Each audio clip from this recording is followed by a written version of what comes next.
قرآن کریم جو ہے یہ وحی جلی ہے، یہ ابراہیم علیہ الصلاۃ والسلام کو پہلا صحیفہ دیا گیا، صحف ابراہیم و موسیٰ۔ ابراہیم علیہ السلام سے پہلے نوح علیہ السلام گزرے ہیں، ادریس علیہ السلام گزرے ہیں، الیاس علیہ السلام، شیس علیہ السلام۔ ان کو کیا کتابیں دی گئی، کیا صحیفے دی گئے، قرآن کریم میں نہیں ہے۔ پہلا صحیفہ ابراہیم علیہ السلام کو دیا گیا جو قرآن میں موجود ہے، صحف ابراہیم و موسیٰ۔ موسیٰ علیہ السلام کو صحیفے بھی دیے گئے اور کتاب بھی دی گئی، پہلی تورات۔ جو صحیفہ ابراہیم علیہ السلام کو دیا گیا تھا یکم رمضان المبارک کو دیا گیا تھا۔ موسیٰ علیہ السلام کو جو کتاب دی گئی تورات، یہ 6 رمضان المبارک کو دی گئی۔ داؤد علیہ السلام کو زبور دی گئی 12 رمضان المبارک کو، اور انجیل جو دی گئی عیسیٰ علیہ السلام کو 18 رمضان المبارک کو دی گئی۔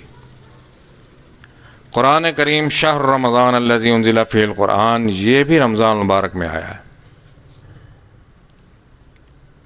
لیکن قرآن کریم کی شان اور عظمت یہ ہے کہ اللہ تعالیٰ نے فرمایا کہ قرآن کریم لو انزلنا ھذا القرآن علی جبل لرأیتہ خاشعا، یہ قرآن اگر ہم کسی پہاڑ پر اتار دیتے تو خشیت الہیہ سے، اللہ کے خوف سے ریزہ ریزہ ہو جاتا۔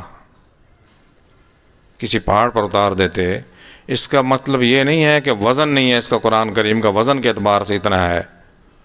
وہ ایک جٹ کو کہا اس نے، جج نے، کہ قرآن مجید اٹھا، قرآن اٹھا، اور جٹ نے کہا کہ مجھے پہلے دکھاؤ تو صحیح ہے کیا چیز، میں اٹھا بھی سکتا ہوں کہ نہیں۔ تو جب اس کو دکھایا گیا قرآن کریم، جٹ کو اتنی سی کتاب کہتا ہے یہ تو میں 50 اٹھا لوں گا۔ ایک کی تو بات ہی نہیں، جج صاحب آپ مجھے کہیں میں 50 اٹھا کے دکھا دیتا ہوں آپ کو۔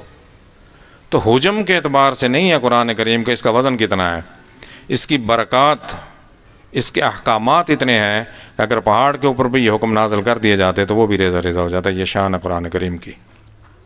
مزید جاننے کے لیے چینل کو لائک اور سبسکرائب کریں۔